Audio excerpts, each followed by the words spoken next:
Oh, you can talk. I wanna know how we get these. Yo, oh, we got a caller too. Yeah. So, all right, we got a guest and a caller. Hold on, let me see if I know how to work this real quick. Let the guest introduce himself. I'll sing. Hello? No, okay.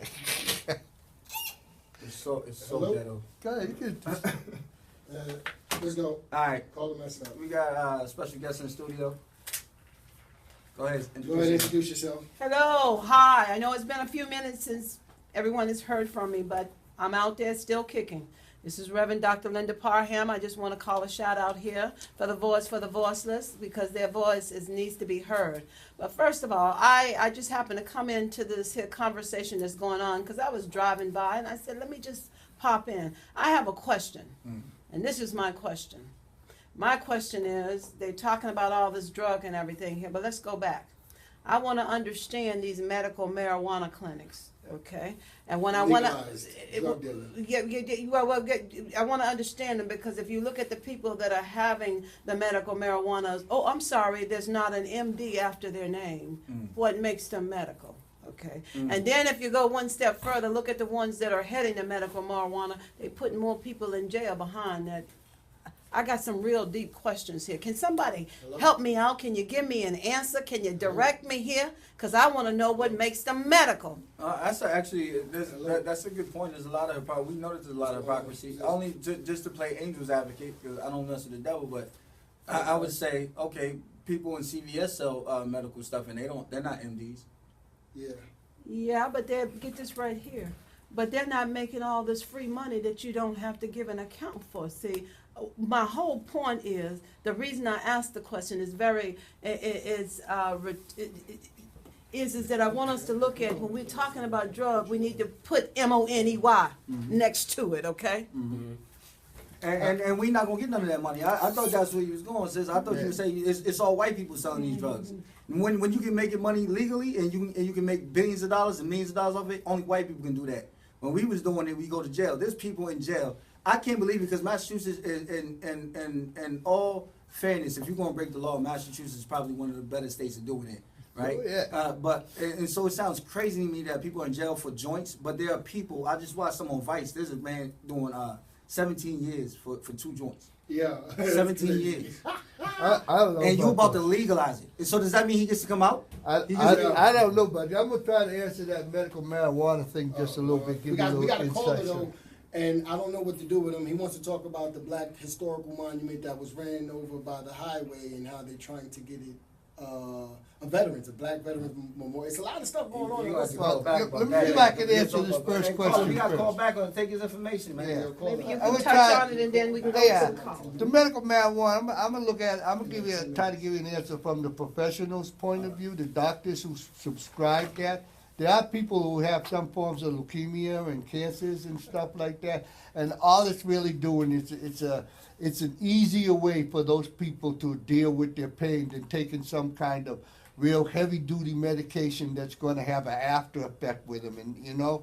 So the medical marijuana is used for pain you didn't relief. explain It also has no, but I mean, like it. Well, that's what I don't think I that was talking about. I don't think that Linda's debating the medicinal properties. I think she's talking about. Hold on, let me.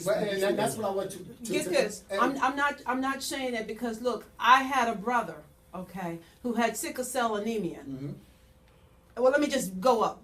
Before I became saved, I knew how to grow the stuff, and so we would grow it for him so he could And there smoke was it. nothing Okay, wrong with okay. that. So okay. Yeah. So what I'm saying is, I recognize those that have it. There's a place for it, but what I want us to do is come and look at the bigger picture. The bigger picture is those that are making all of this free money out here, mad, crazy money that does not get funneled back into the community. What I'm saying is there is a place for it to be used. I am not one of those that said don't use something here. Okay. Because if you look, hey, they gave me morphine when I was sick. Yeah. But if you take it and bread on the street, it's coke, okay, coke, it's crack. That's dope. That's dope. Most What I'm is dope. saying is, so don't take the good out of it. But what I want us to do is stretch our mind and look at the bigger picture. Is that all of the money that's being made, and how much of that is going to go back into our community? Number one, and then number two here, I do have the question: what do you do with that boy, that girl that took that joint and whatever? They sitting up in jail here. Yo, and that's what I'm saying. America does nothing for them.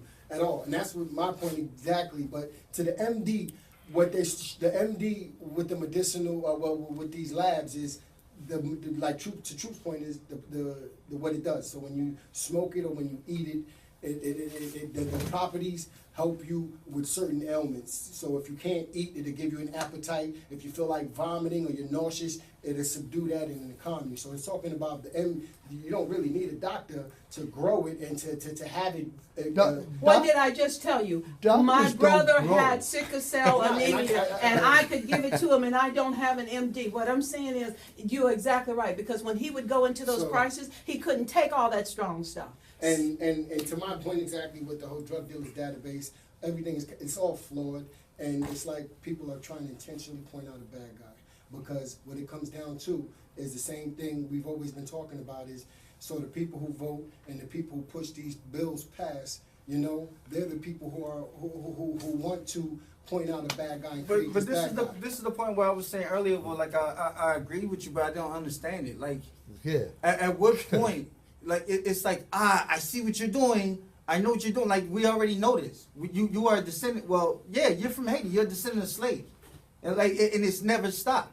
Like so, I don't understand how people continue to point out like even this whole notion about jobs not jails. Right? I respect the movement. I respect what they're doing. I respect the fight. I don't understand the methodology. Like this notion that these people just don't understand what they're doing. They know exactly what they're doing. That's why they are doing it. You're commodifying you're commodifying the ailments and the imprisonment of black and brown people. Yeah. That is what the system is designed to do. So why do you keep saying, "Hey, why are you doing this?" Because that's what the mission is. Well, to be truthful, yeah. And that's how the wheels on the bus go round and round. And I understand Parham's point of view. I happened to be reading articles several years back when they first started to take bids for who was going to be able to have one of these weed dispensaries. And yes, there were people of color in there for them bids. You know why they didn't get them? Because there was no people of color in city council. There was no people of color in powers of position. We don't know that, but we can pretty much assume that. Okay. We can pretty much assume that. Let me just help you out.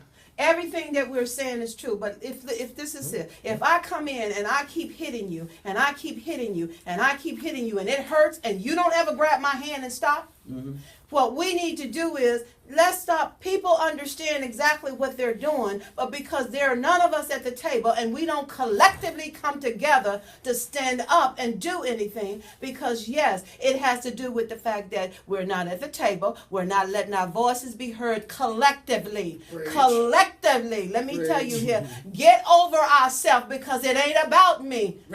Okay? Can I just add what about I think that we need to I'm with you. You already know about self-empowerment and just right. But I think that we need to shift the narrative a little bit and stop. And this is me. Stop saying we're not at the table. Create our own table. We ain't never going to be at that table in the right capacity. Every time you come to that table, you have to concede something. And what we have a bad habit of doing, we have a bad habit of calling concessions progressions. Right? So what that means is like when we get a Christian king on city council and he has to parse his words. When you are a black man sitting at a lynching and you ain't saying what's right. That's not a good look. Right? So people might say, yeah, we got a black man on city council. That's a slap in the face. Word. Right? Because he's just sitting there like he's thinking. Well, he can't talk when we didn't get him there. Hey, I didn't know that. Get this way. Get this right here. Get this. Let's go this right here. Let's get this right here. Because we didn't go out and vote. Yeah, exactly. That's what I mean. We didn't go out. Let me get even better here. Black people didn't go out and vote. We sat at the table and talked. Why didn't black people go vote? Well, because it's been a history of Worcester. Thank you. No. It's the history of Worcester. Guess what? They don't just not vote in Worcester. That's a Black American thing. That's a Black American thing. It's not a Worcester thing. Let's just go even further. Because we are being psychologically abused, okay? There you go. And when you are being psychologically abused, okay, you don't even know that you're in captivity. That's right. And get this. If you want to understand what I'm saying, go to the book of Exodus and read the Egyptian Hallelujah. did not outnumber the Israelites. The Hallelujah. Israelites outnumbered the Egyptian, and when the Egyptian realized that they had more power, they said these people are too great. So guess what they did? They enslaved them, and then the kids grew up in slavery, and they never even knew that they were captivity. I'm here to let you Black know. people. I'm here to let you know, Worcester. Black folks, you don't know. We don't know we're in captivity here. free. We don't know that we are psychologically abused here. Preach.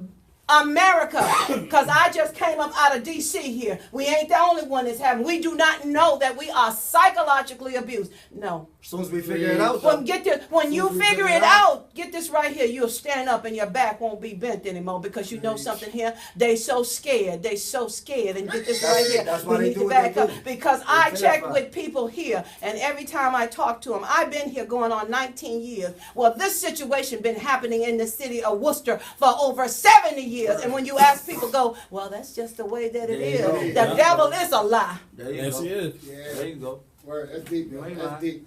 I can dig it. I told you that the history of Worcester is for blacks to really kind of let's fall in place and fall back and not make a mess and not. It's not, I mean, be 400 seen. years of surviving, But man. get Like, this. you can't blame people for what they do to survive, man. And get this. Even cowardice, right? It's a like what you may identify as cowardice. Some people, look, everybody ain't gonna fight the same way, man. Some people is fight or flight or freeze. Some people gonna fight, some people gonna freeze, and some people gonna run. Yep, Right? and that's how it is. And when it's you- just when how you- it in is, fear. man. Yep, in fear when the blood rushes to your But legs. get and this. We that's how talk. it is. We talk. But get this, it is time for us to put action to our words because you know what? We can talk about the drugs, we can talk about not voting, we can talk about all of these things here. We got more at our disposal than the people back in the 50s and the 60s coming That's up, facts. and we're doing less with it. That's We what it walk around here and we talk about Black Lives Matter. Well, let me hip you to something here. Until we make Black Lives Matter to us, they're not going to matter to nobody else here. Word. You already know. Until we make Black life, I mean we, that is including Linda too, make Black lives matter to us, then how is the rest of the world going to value? If you don't respect and value yourself, I That's do it. crazy you say that. I had a conversation with somebody the other day, yesterday, a white male who was part of this group. I ain't going to say no names that I was a part of at one point in time. I'm And innocent. what happened was they were largely white, and what they did was look for the blacks to kind of justify them and vilify them. But the blacks they were looking to justify them and vilify them didn't even know themselves. So they were looking for justification from males and people of color to say, yeah, let us be your white ally, but you're asking somebody who don't know themselves to be your white ally. So it's like the blind leading the blind. So I get what you're saying. and I just have a question. Another, since the election, I have plenty of time to ponder many things. My next question, before I get ready to rise up out of here, is Vanish. I just have Y'all, a this. lot of shows over. Yeah, right. We only got 10 minutes. Okay, I have this question very briefly. Why is it that I can go and steal a nickel, Nickles, I thought you said a nigga. a Same nickel, thing, same okay? And I'm black, and someone that's not black can go and steal $1, and I'm gonna get beat down over that nickel like I done lost my mind when they taking more than what. Uh-huh. What I'm saying is, what I'm saying is, don't you understand? The system work. We must get in the system and begin to make the system work. We must get there and understand things and know it. And we must go, and we cannot be afraid, people. I want to tell you this. I thank you. I was driving down the highway here. I was coming down Main Street here. It must have been the Lord that said, pull over here and go in and say hi. So I want to just say before I leave, hello, Worcester. I'm back. Hey. I'm glad you're back, 'cause that was some pretty fiery rhetoric you had going on there, you know, man. But if you're gonna go steal a nickel and everything, then I don't know what you're And that's saying. it. And that's one thing I love, right? It's the truth. The truth of the matter is, I love it because the truth of the matter is, steal a Not nickel.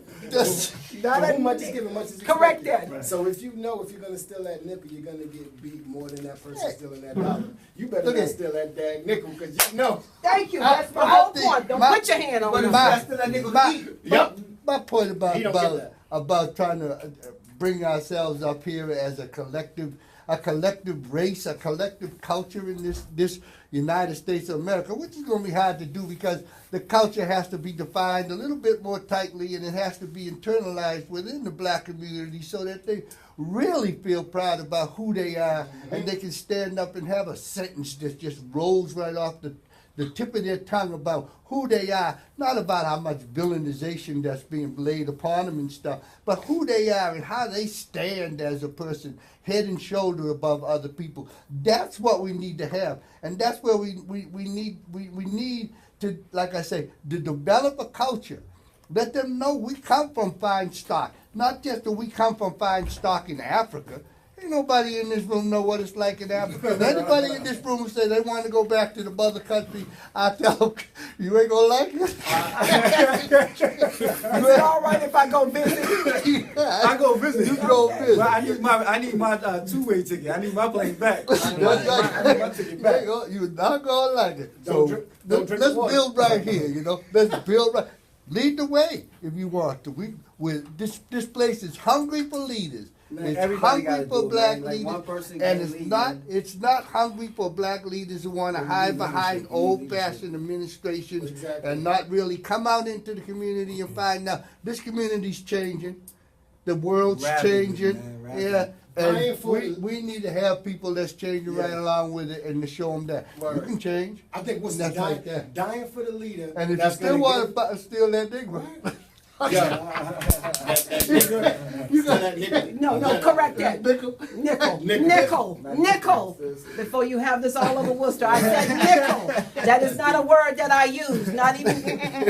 Okay. Yeah. That's the word they use, man. That's what we got it from. We got it from them. Okay. Listen, I can dig it. I love it. Black power, black love. No. Word. And that's what it is, though. And for my final thoughts, though, on this whole drug dealing database, I'm gonna take it back to commission, which I think that at the end of the day, you don't need a database. You just need to stop thinking that people are hopeless. Start thinking that stop thinking that people can't turn their lives around or do something good. Yeah. Because I think that at the end of the day, if the criminal system right now is to intentionally it is to point out young black males of color. Young black males of color, like they said, they're not understanding that they're the captive, and they're not doing nothing with those skills. And of course, there's no opportunities for that. Not only are we emotional creatures, we're not being given the proper tools to learn how to deal with our emotions. And when you start getting labels on yourself as drug dealers and whatever that is socially deemed bad, they're saying that you can't get no good out of that. And I think that's totally wrong because you have the rose that grew out of the concrete. And that's, and I really believe that poem of we're the petals. So it can happen. True. You wanted to say something? I Yeah. really Thursday, wanted to touch April on something 14th. before we close out. Because I like, you can think innovative ways on how to triple that money with criminals than to just lock them up and think that we're going to get money off of them by just housing them. Yeah, I want to say something about the American Antiquarian Society on I forgot the date, April 14th. They're having, I ain't got my glasses on, so I'm gonna have Will read it. All right. Thursday, April 14th at 7 p.m., Re-Envisioning Black Book History, The Case of AME Church print by Eric Gardner. This talk will draw on diverse print material that was produced by, for, or via the African Methodist Episcopal Church between 1840 and 1870. Yeah, So I this is the suggest. AME Church, AME Zion. Yeah, I suggest anybody wants to start.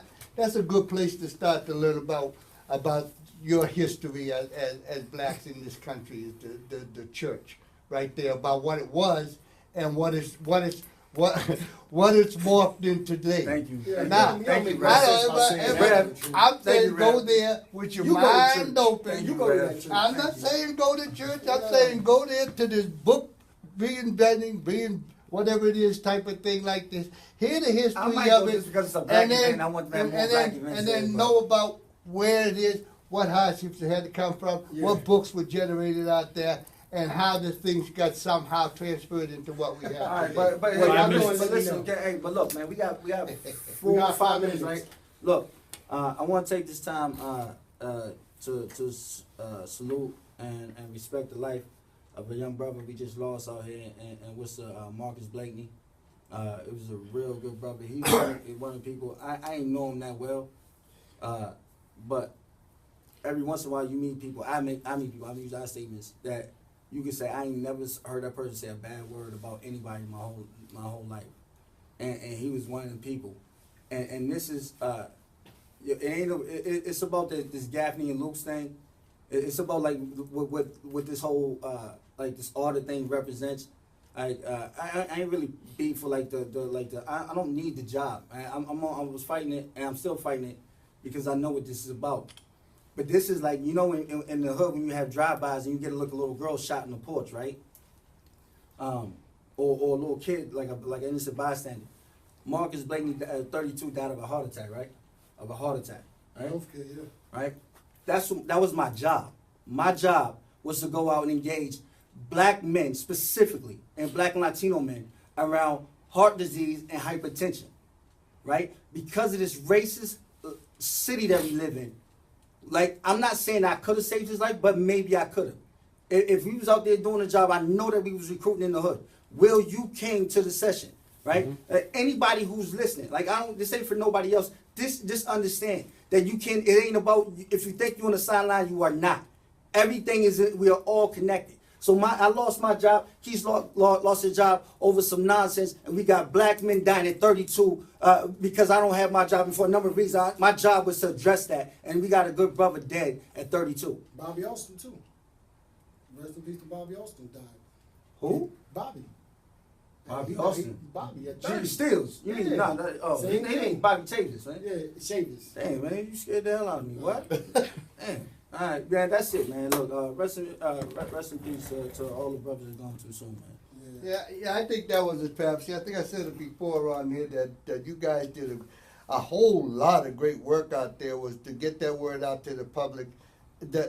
That public that those people in those higher buildings didn't want to go into because they were afraid to go down into those. They sit up there in their little offices and have little meetings about what they need to do and this, that, and everything. But you guys are right out there inside the barbershops, talking to the men on the fields, talking to the men about how they could help themselves through better health awareness, and that was powerful.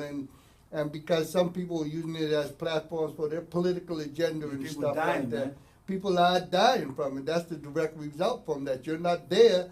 If you're not there to tell them, and nobody's there to tell them, they just continue on the road in the circle. They don't know, well, I want to go this way, but they just keep circling around, and they never take that little step with their right foot to go this way. Right. So I want to shout out to you guys that you guys did a lot of good work in that, and it definitely is a travesty. And Worcester, if you're listening out there, which I know you are, that wake up. You know, either come out your little houses, come down there and do that. It's not a game. People are actually dying and suffering because of your little egos and stuff like that. And that's not a good look for anybody, any city. Well, truth be told, they don't care. Mike Gaffney said it before. Let it cross Park Ave. Well, now he's about to move into Main Street, and he probably still doesn't care. Yo, they better not let that man live over here, man. That's crazy, son. I ain't advocating nothing. People do what they want to. That's crazy if he gets to live over here. I'm knocking on his door for donations. Yeah, I'm talking about donations. Shout out to Nehemiah. Word. We got 30 seconds left. I'd like to shout out to great show, Linda Parham coming. Let's pay attention, baby. Wake up, Worcester. Wake up, people. You know, we got the power. Shout out to me and my wife. I'm gonna shout out to my lovely bride, Laura, and to my two scientists. That's right, Mason and Max. Shout out to the caller too who wanted to talk about that mine. We'll look into that next week though. Yeah, That's the history in Worcester.